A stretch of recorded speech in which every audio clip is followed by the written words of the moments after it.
But when the boys grew up, they turned out to be wonderful fathers with their children.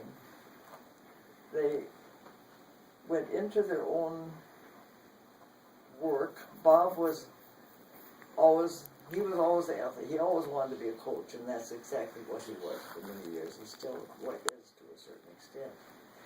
His work was coaching and being with kids. And he was very good with his own kids. He was with them all the time.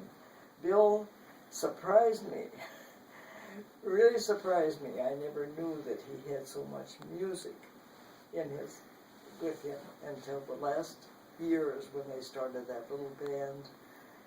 And I can remember one thing when he was a senior in college. He needed one more credit to graduate at the end of the year. So I said, well, that's no big deal. You can go back to summer school. And he said, no way. I'm not going to go back to school. I'll take the credits.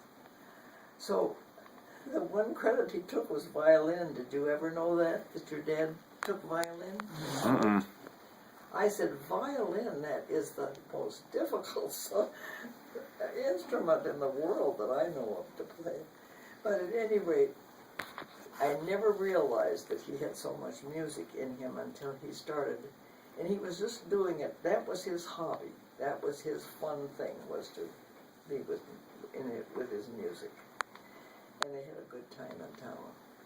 Both boys did very, very well. And then he was a wonderful father, always taking care of his kids, like fathers should do.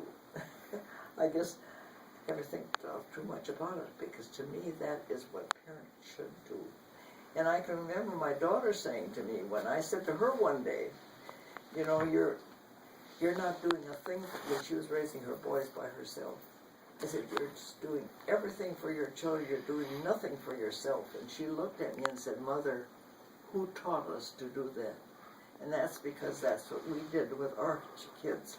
It goes from one generation to another if it's done right. So I think we did a pretty good job with that. The boys did well by themselves. They both have good jobs.